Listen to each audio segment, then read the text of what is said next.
Merhabalar, Keskin Keyifler kanalına hoş geldiniz. Ben Adnan. Bugün yine güzel bir tıraş, keyifli bir sohbetle yine beraber olacağız.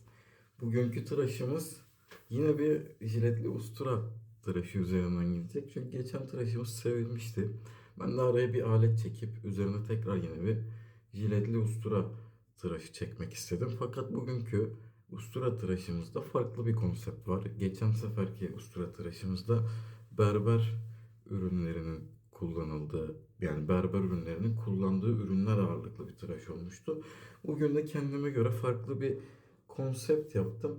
Bugünkü konseptimizde biz Prorazo'nun şöyle gördüğünüz üzere sandal ağacı ürünlerini kullanacağız. Prorazo sandal ağacı fırça olarak kullanacağımız ürün ise Semuk firmasının üretmiş olduğu Owners Club serisinin domuz kılı fırçası.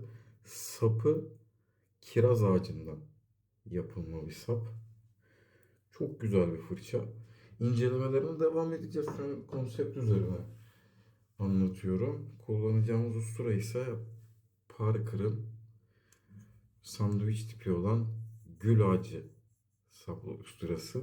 Bugün kullandığımız ürünlerin hepsinde bir ağaç teması var.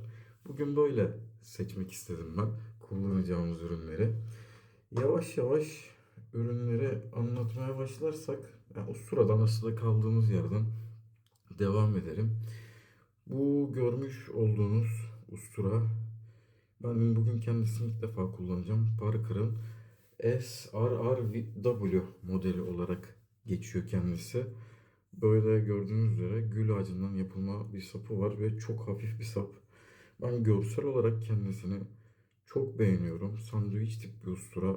Sandviç tip usturalar nasıl kullanılıyor derseniz, şu üstte gördüğünüz üzere şurada bir başlığı var. Bunu şöyle açıyorsunuz. Sonra şurada görebileceğiniz bir çentik var. Buraya parmağınızı sokup ayırıyorsunuz ve şöyle açılıyor. Şu kısma jileti oturtacağız ve ondan sonra kapatacağız. Ali Bıyıklı Ustura'da ben jileti önden takmıştım. Video çok uzamasın diye. Bazen çünkü çok uzun sürebiliyor benim Ali Bıyıklı Ustura'ya jilet yüklemem. Her zaman sürmüyor ama bazen sürebiliyor. Bu usturada jilet yüklemek çok kolay. Artı şöyle bir şey var. Hani benim kendi bu düşüncem. Herkes böyle düşünmeyebilir. Ama bence bir berberlerde de böyle sandviç tip bir ustura kullansa bence daha iyi olur. Neden daha iyi olur? Çünkü yani gördüğünüz üzere bu usturanın her tarafı yıkanıp temizlenebiliyor açıldığı zaman. Ama Ali Bıyıklı usturayın iç kısmını temizleme ihtimaliniz yok. Yani çok zor temizlenebilir. Yani gün içinde temizlemek, özellikle bir kişiden sonra, geçtikten sonra çok daha zor. Hani belki gün bittiğinde usturayı kaldırırken belki bir dezenfekte işlemi uygulanıyor olabilir. Ama gün içerisinde temizlemenin ben çok zor olacağını düşünüyorum. Ali Bıyıklı ve Sedef usturalar üzerinde. Ha, bireysel kullanımda bir sıkıntı olmaz. Benim evde de hani Ali Bıyıklı usturam var. Kendim kullanıyorum sadece. Şöyle oturtuyorum. Şöyle dış kısmından bakıldığı üzere jilet. Jilet yine parmaşarp, kırık parmaşarp kullanacağız. Şu şekilde oturuyor jilet üstüne. Şöyle hafif jilet şeyi kaldırarak diğer tablayı üstüne oturtuyoruz. Sonra da bunu kapatıyoruz. Güzel bir şekilde. Şöyle bakarsanız jilet gayet stabil bir şekilde içinde duruyor. Ben de kontrol edeyim. İyi duruyor şu an. Ustura ile ilgili vereceğimiz bilgiler, bu ustura 142 milim olarak geçiyor ebatı, ama bu şekilde 142 milim mi yoksa bu şekilde 142 milim mi, onunla ilgili herhangi bir açıklama yok. Toplam ağırlığı 45 gram. SRX'ten biraz daha hafif bir ustura ve hafif olması bence ustura tıraşı kullanımında, jiletli usturalar üzerinde bence gayet iyi. Gül ağacından yapıldığını söylemiştik. Defterden okuyorum yine. Başka söyleyebileceğim bir şey ustura üzerinde yok. Ha, şunu söyleyebilirim. Parkur usturaları videosunu çekmek istiyordum ben. Neden? Çünkü yani ben daha önceden usturayı aldığımda ve almadan önce bu usturalarla ilgili hala 2 adet video mevcut. İkisi de çok güzel. Türk YouTube'unda. Bir tanesi Klasik Tıraş kanalında Rasim abi. Ben ondan gördüm. Aldıktan sonra. Onda SRX modelinin videosu var. Ben usturayı aldım ve Rasim abiden izlemiştim. Bu usturaların sandviç tipi parkur usturaların bir de beyaz saplı olan modeli var. O da SRW olarak geçiyor. Bu SRRW olarak geçiyor. Onunla ilgili videoda Çetin Bey'in kanalında mevcut. Tıraşolog'da. O da gayet güzel, keyifli bir video. Onu da severek takip ediyorum ben. Özellikle çok güzel köpükler yapıyor. Buradan kendisine selam olsun. Aynı şekilde Rasim abiye de ikisini de keyifle takip ediyorum. Ustura ile ilgili vereceğimiz başka bir bilgi kalmadı ama fırça ile ilgili vereceğimiz bilgiler var. Bu benim Semo'nun bir elimde olan, mevcut olan en sevdiğim fırçası diyebilirim. Daha önce de Owners Club serisine ait bir fırça kullanmıştık. Biz Mistura kullanmıştık. Onda domuz ve porsuk kılları karışık olarak bir düğüm yapılmıştı. Bu sadece bakarsanız domuz kılları ve kılların biraz daha beyaz, açık renkli olduğunu göreceksiniz. Bir Jaguar'a veya Türkiye piyasasında olan Omega fırçalara göre onlar biraz daha sarı. Çünkü bu fırçaya bir ağartma işlemi uygulanıyor ve fırçanın kılları beyazlıyor. Bu Semo'nun genelde bütün fırçalarında mevcut. Onlarda genelde ağartılmış kıllarla domuz kılı fırçaları yapılıyor. Owners Club bu fırçanın bilgilerini edinirken ben şöyle bir bilgiye ulaştım. Bu 2009 yılında kendileri böyle çok rafine, özel seçilmiş domuz kıllarından böyle güzel, kaliteli saplara 100 adet özel üretim bir fırça üretiyorlar. Muhtemelen o zaman perakende satıyorlardır. Ama fırçalar çok hızlı bir şekilde tükeniyor. Onlar bile şaşırmışlar bu duruma. Yani şaşırtıcı bir şekilde çok hızlı tükendiği yazıyor Razorus'un sitesinde. Ve sonra geleneksel tıraşçılar bu fırçaları talep etmeye başlamışlar ısrarla. Biri yer biri bakar kıyamet ondan kopar diye bir söz var tabii ki. Ondan sonra da Semuk Owners Club serisi olarak fırçaları üretmeye devam etmiş. Fırça ile ilgili verebileceğimiz bilgiler: fırçanın toplam uzunluğu 113 milim. Fırçanın kıl uzunluğu 55 milim olarak geçiyor ve ağırlığı 57 gram olarak geçiyor. Fırçanın düğüm çapı 24 milim. Yavaş yavaş tıraşımıza başlayalım. 9. dakika oldu. Yüzümü yıkayıp ondan sonra yüzüme tıraş öncesi kremini süreceğim. Evet, yüzümü yıkadım. Ben videodan önce de ufak bir tıraş hazırlığı yapmıştım açıkçası. O yüzden şu an çok fazla yüzümü yıkamama gerek kalmadı. Prorazo'nun Reshave diye geçen tıraş öncesi kremini kullanacağız. Ben sandal ağacı kokusuna Prorazo'nun bayılıyorum. Şöyle üstten biraz alalım. Yetmezse biraz daha uygularız. Evet, sabunumuz yine sandal ağacı Prorazo. Şöyle içine hafif bir su atacağız fırçayla. Sonrasında yüklemeye başlayacağız. Ayran kasesi kullanacağım ben yine. Köpürtmek için.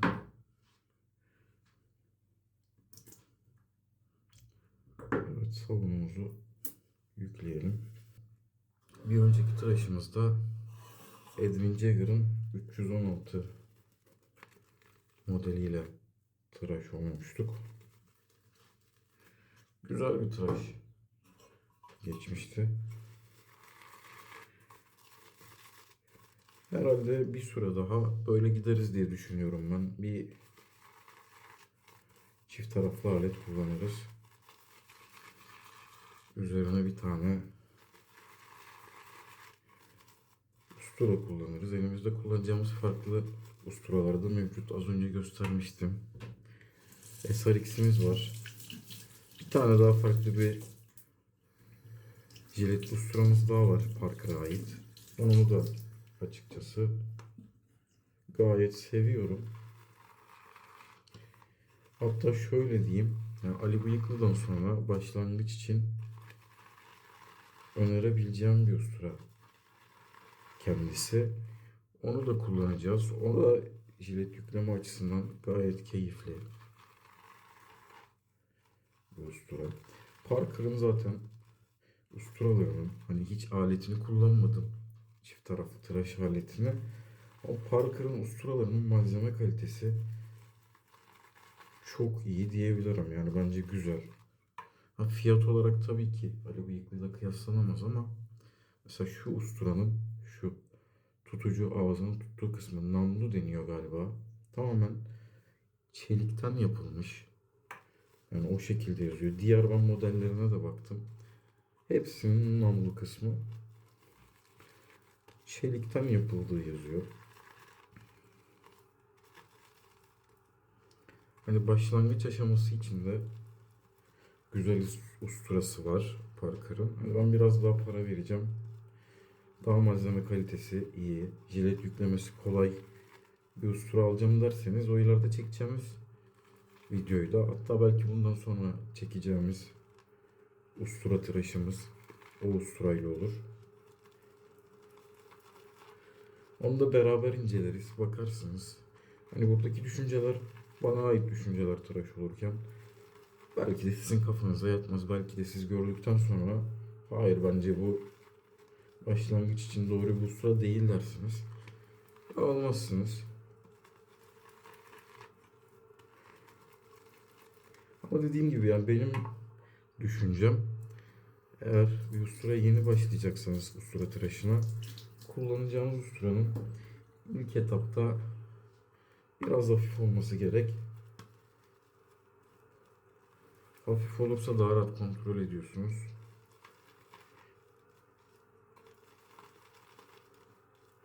Daha sonra ağır usturalara eliniz alıştıkça geçebilirsiniz açıkçası.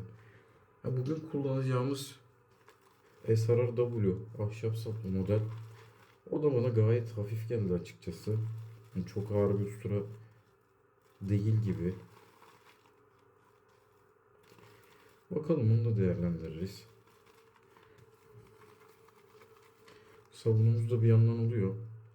Banyo sandalacı kokmaya başladı bile. Yüzümde de o koku var.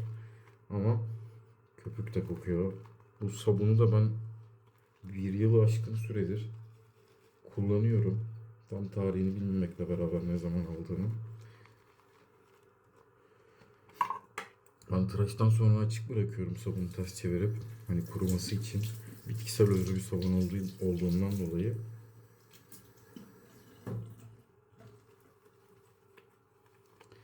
Ama hala kokusunu kaybetmiş değil.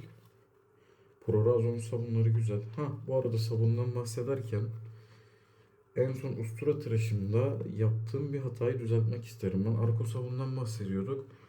Arko sabunun 50 gramı 40 TL demiştik. 100 gramına 80 TL demiştik. Arko'nun stick sabunu 50 gram değilmiş bu arada. 75 grammış. Bir yorumlara bir arkadaş yazdı. Ona da teşekkür ederim buradan kendisine. Yani Arko'nun 80 gramı, 150 gramı 80 TL. O yanlışımızı da düzeltelim. Arko'nun plastik kapta satılanları da oluyor arada ama tabii ki her zaman olmadığı için onunla ilgili fiyat bilgisi veremiyorum. Bence köpüğümüz oldu. Yüzü uygulayalım.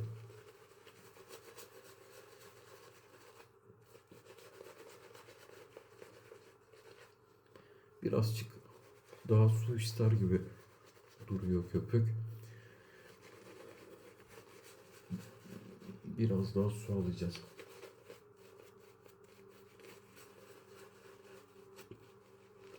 Fırça üzerinde konuşacak olursak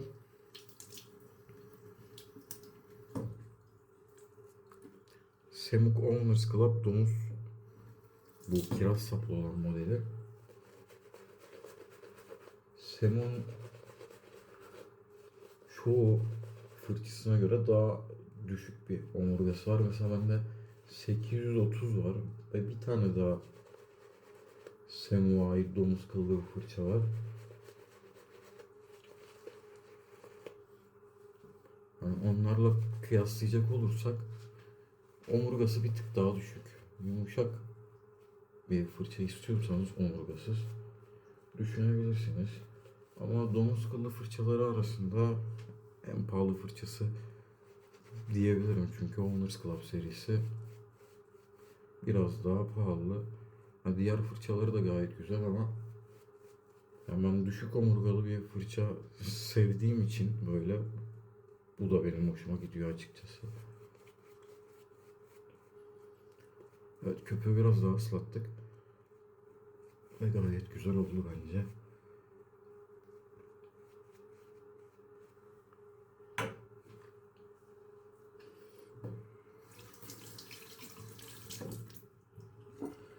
Ben ustura tıraşı özelinde Prorazo'nun bir şeyini kullanıyorum çünkü çok kaygan bir katman oluşturmuş oluyorsunuz yüzde. O da işinizi bayağı kolaylaştırıyor açıkçası. Kenara yine kağıt tablomuzu yapıyoruz. Bunu kullanacağız. Bunu sileceğiz. Usturamızı şöyle kenara koydum. Evet, sıcak suyla ıslatalım. Ve başlayalım tıraşımıza.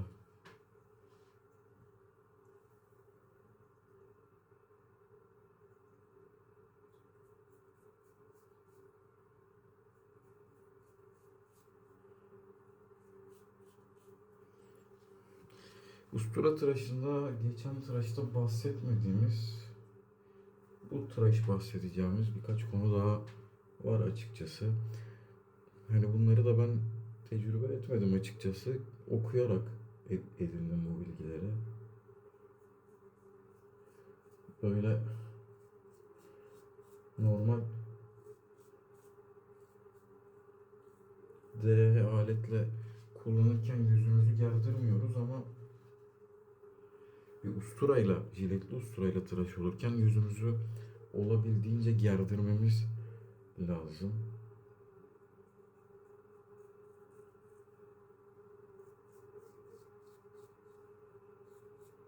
Bunun birkaç tane sebebi var. Ne bunlar? Mesela bir tanesi yüzde düz bir hat oluşturmak. Usturayı rahat çekmemizi sağlıyor.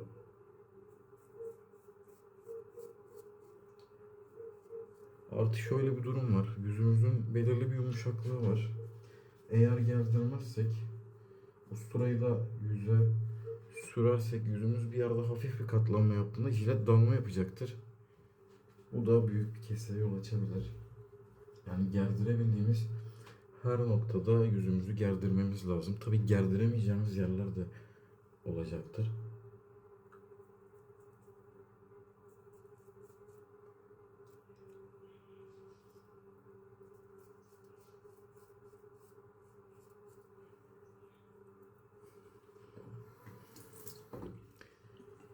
Evet, bir sebebi gerdirme için düz bir alan oluşturmak, bir yerde jiletin dalma etkisini önlemek dedik. Bir sebebi daha olduğunu düşünüyorum ben.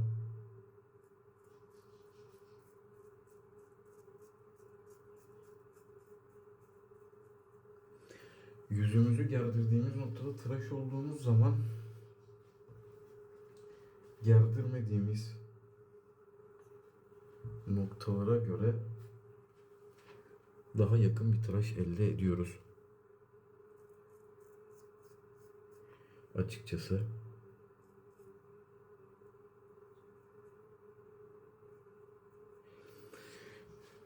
Bir de benim internetten hazır bıyık kısmına gelmişken öğrendiğim, edindiğim bir bilgi var.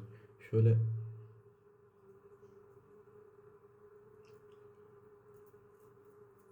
bıyık kısmında ve dudak çevresinde tıraş olurken şu usturanın daha uç kısmını kullanırsak daha rahat edebiliyoruz açıkçası.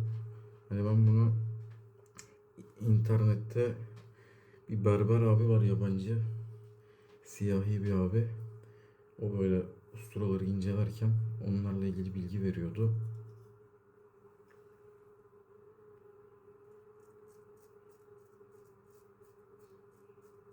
O bilgiyi o zaman edinmiştim. Şöyle uç kısmını kullanıyoruz. Çene kısmında da şu alt kısmıyla tıraş oluyoruz. O zaman işimiz çok daha kolaylaşabiliyor.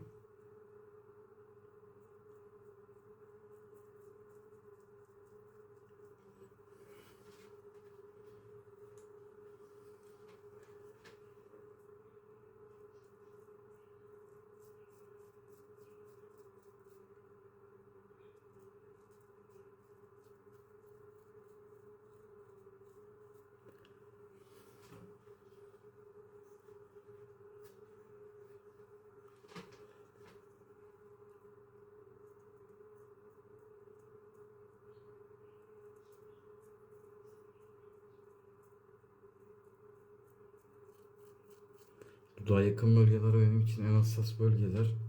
O yüzden oralarda biraz daha dikkatli olmaya çalışıyorum açıkçası.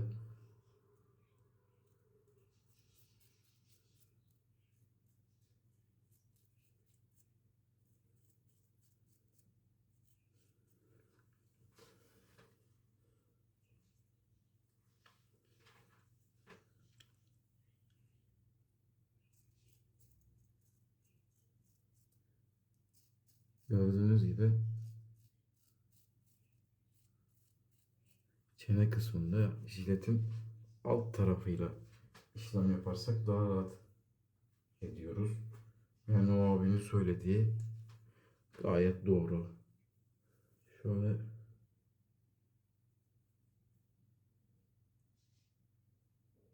şu bölgeyi düzeltelim.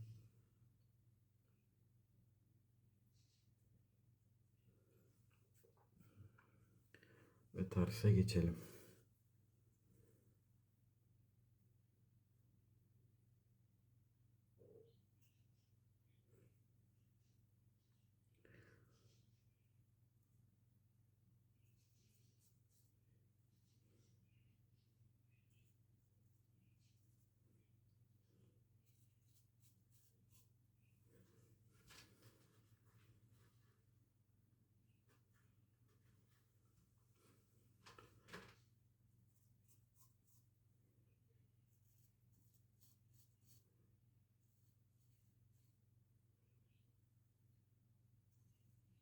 Tutuşum farklı.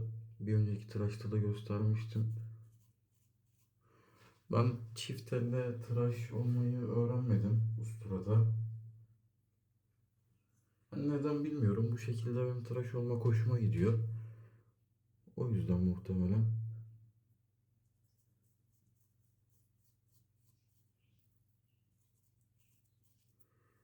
Ondan ama çift elle de tıraş olanlar var. Özellikle Çetin Bey çift elle ustura tıraşı oluyordu. O da gayet rahat bir sistem gibi gözüküyor. Ona da alışabilirsiniz.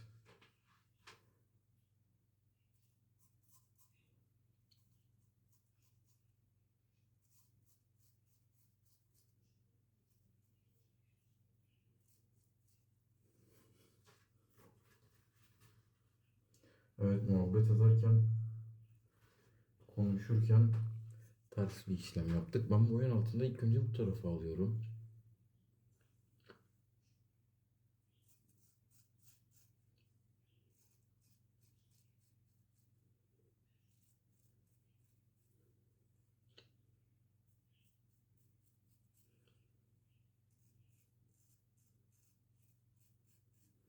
Ustura gayet hafif bir ustura bu arada. Öyle çok ağır değil. Ha, bence SRX de çok ağır değil ama hani diğerlerine kıyasla buna kıyasla ağır mesela.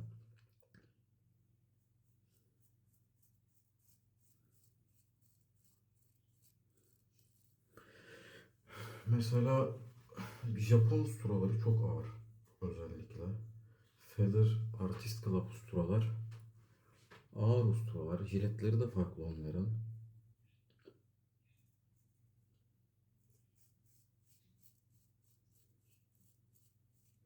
50 milim enjektörlü jiletler kullanıyor usturalar. Onların da ayrı bir tıraş keyfi var. Hani ben daha önce demiştim hiç çelik ustura kullanmadım diye, ama çelik ustura kullananlar o tıraşa enjektörlü Federal Artist Club usturalarının en yakın usturalar olduğunu söylüyorlar.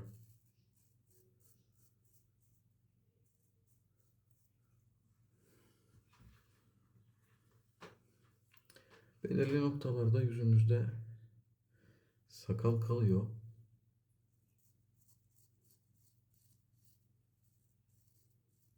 Oralardan geçmiyorum açıkçası. Neden? Çünkü ikinci perdeyi de olacağız.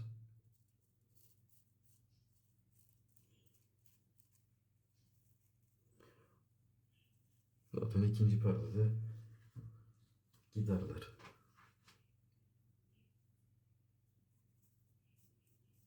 Boyun altında çok fazla bir gerdirme yapmıyorum açıkçası. Boyun altı zaten gergin. Şöyle ustalarımızı bir tur yıkayalım.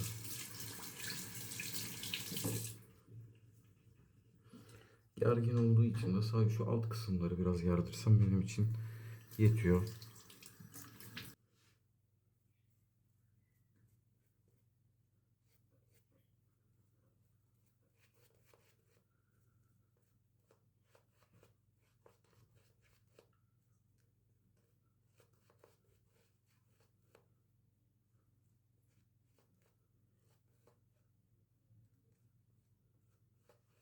Geçen ustura tıraşımızda küçük kesiklerden çok dert etmememiz konusunda değinmiştik. Ama eğer dikkatsiz olup büyük bir kesik de atarsak hastanelik olabiliriz.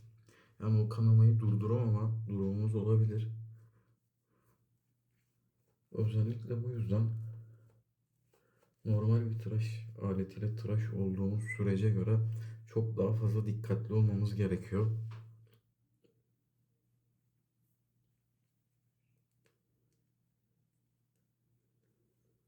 Yani aslında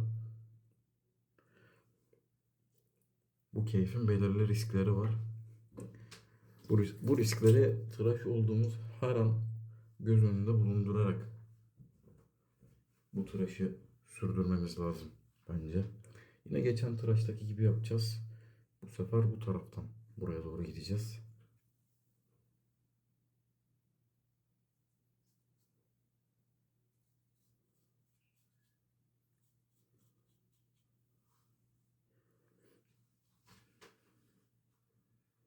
Şöyle birinci çekişten sonra hafif yan çekişler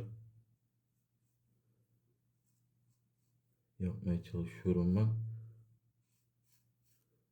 Yanaklarda ve çenede.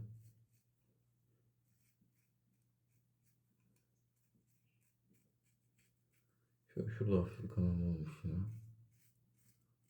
Ama dediğim gibi çok ekstra bir durum değil. Hafif sivilcelenme olacakmış orada. Başını kopartıvermişiz. Olur.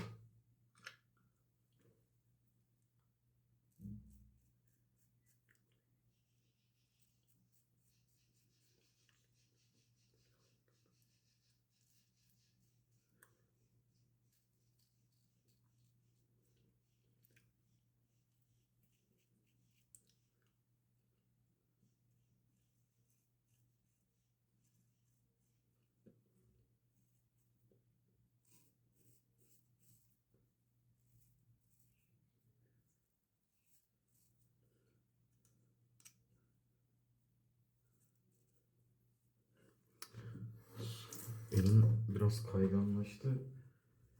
Doğru çekmeyi yapamıyorum. O yüzden bir yıkayıp kuruladım.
Usturayla tıraş olurken tersten almayı tercih edebilirsiniz. Tabii ki becerebiliyorsanız. Ben ara ara alabiliyorum, ara ara almıyorum ama bu şekilde de ikinci perdede daha yakın bir tıraş elde edebiliyoruz aynı şekilde. Çekiş yaparsak.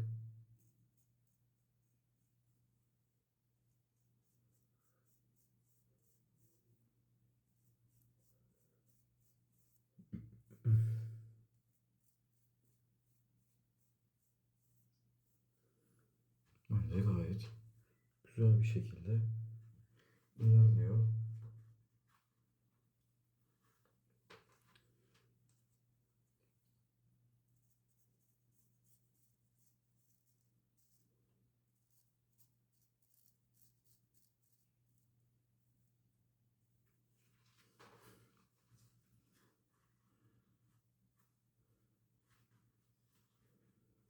Şöyle biraz köpük doldu havlu. Çevirmek zorunda kalıyorum. O yüzden kadrajdan çıkıyorum hafif.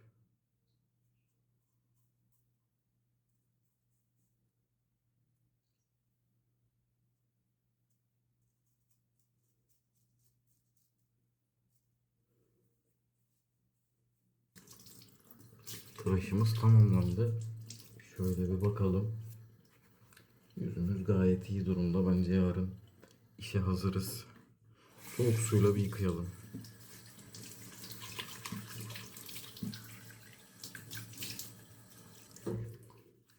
Evet.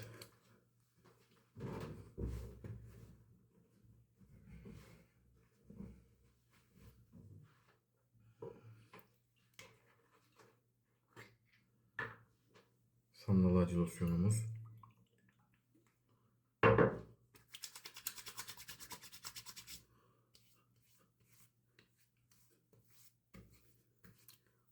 Evet, yüzümde çok hatırı sayılır bir yanma olmadı açıkçası. Bence demek ki güzel geçmiş tıraş. Sandal ağacı losyonuna mis gibi. Evet, tıraşımızın sonuna geldik. İzlediğiniz için teşekkür ederim. Herkese keyifli günler dilerim.